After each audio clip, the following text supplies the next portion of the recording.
देखेंगे जिसमें हम 2 सिंपल प्राइस एक्शन पैटर्न्स को देखेंगे। सो बिना टाइम वेस्ट किए वीडियो को शुरू करते हैं। Number 1 breakout with buildup. ये एक एंट्री टेक्निक है जो आपको बहुत ज्यादा हाई प्रोबेबिलिटी ट्रेड्स लेने में हेल्प करता है। आइए इसकी कुछ कंडीशंस हैं वो देखते हैं। नंबर 1, हमारे पास एक वैलिड सपोर्ट या रेसिस्टेंस लेवल होना चाहिए। नंबर 2, ब्रेकआउट के पहले मार्केट कुछ देर तक की लेवल के पास सस्टेन करना चाहिए। इसके पीछे का लॉजिक एक एग्जांपल की हेल्प से समझते हैं।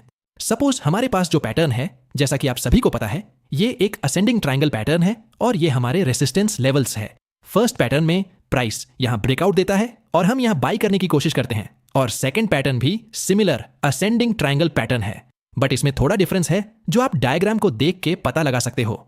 तो अब आप बताइए आपके हिसाब से कौन सा पैटर्न सस्टेन करेगा या कौन सा ब्रेकआउट सस्टेन करेगा, फर्स्ट वाला या सेकंड वाला? तो इसका आंसर है सेकंड वाला, क्योंकि प्राइस जितना ज्यादा रेसिस्टेंस के पास टाइम स्पेंड करेगा उतना ज्यादा बड़ा ब्रेकआउट होने का चांस है। फर्स्ट एग्जांपल में देखिए यहां से बायर्स एक्टिव हुए हैं और प्रोबेबली ये ब्रेकआउट सिस्टम हो भी जाए, बट यहां देखिए प्राइस इस लेवल से रेसिस्टेंस तक गया, मतलब बायर्स यहां से एक्टिव है।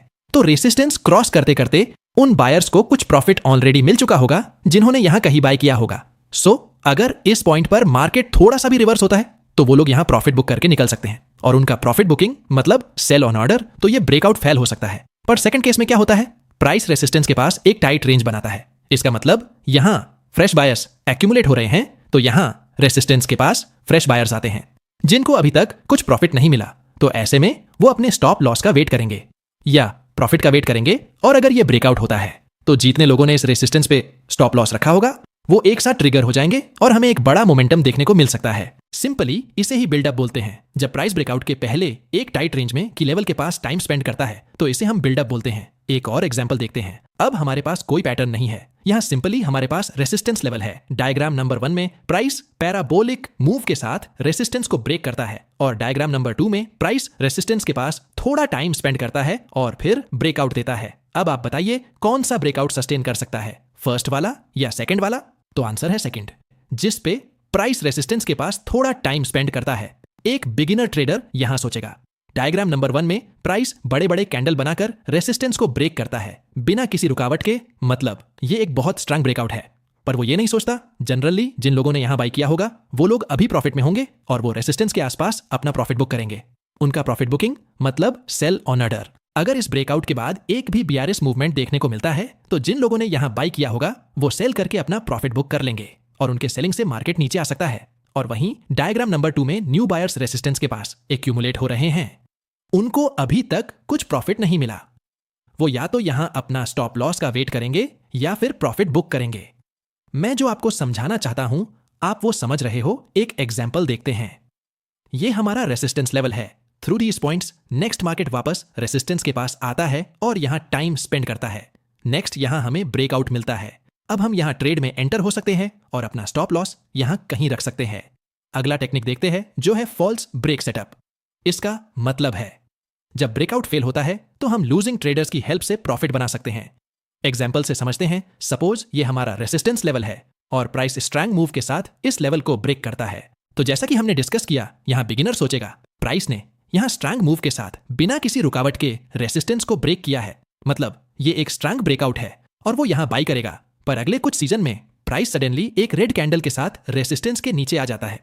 अब प्राइस यहां से यहां तक गया तो जिन बायर्स ने यहां कहीं बाय किया था वो अब सेल करके अपना प्रॉफिट बुक करेंगे, जिससे यहां एक सेलिंग प्रेशर क्रिएट होगा, और साथ ही साथ जिन बिगिनर ट्रेडर्स ने यहां बाय किया होगा उनका भी स्टॉप लॉस इस लेवल के नीचे कहीं होगा और उनका स्टॉप लॉस भी, मतलब सेल ऑन ऑर्डर। तो जब एक साथ ये मल्टीपल एसएल ट्रिगर होते हैं तो यहां हमें एक गिरावट देखने को मिल सकता है जिसमें हम शार्ट करके प्रॉफिट बना सकते हैं।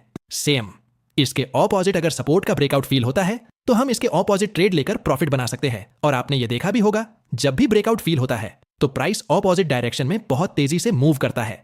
देखिए ट्रेडिंग में अगर आप दूसरों के लॉस को आइडेंटिफाई कर ले, मतलब वो कौन सा पॉइंट है जहां बहुत से लोगों का स्टॉप लॉस है या वो कौन सा पॉइंट है जहां बहुत से लोगों को लॉस हो रहा है, तो हम उनके लॉस को आइडेंटिफाई करके अपना प्रॉफिट बना सकते हैं। आइए कुछ एग्जांपल देखते हैं। यहां देखिए ये हमारा रेसिस्टेंस है, प्राइस इसे पावर मूव के साथ ब्रेक करता है। नेक्स्ट यहां एक रेड कैंडल वापस प्राइस कुछ लेवल के नीचे लेकर आता है। तो जब ब्रेकआउट कैंडल, मतलब जब इस ग्रीन कैनाल का लो ब्रेक हो जाए तो हम यहां शार्ट कर सकते हैं। देखिए हम हर बार ब्रेकआउट कैनाल के लो ब्रेक पे शार्ट नहीं कर सकते।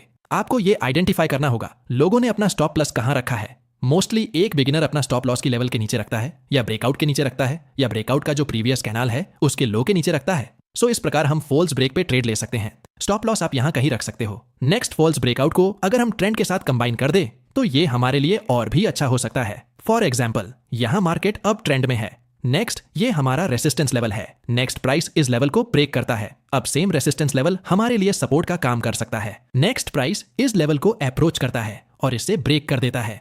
बट नेक्स्ट एक या दो कैंडल में प्रेस वापस एक ग्रीन कैंडल के साथ ऊपर आ जाता है।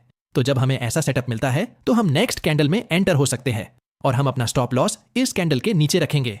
सो ये थी कुछ प्राइस एक्शन एंड टेक्निक्स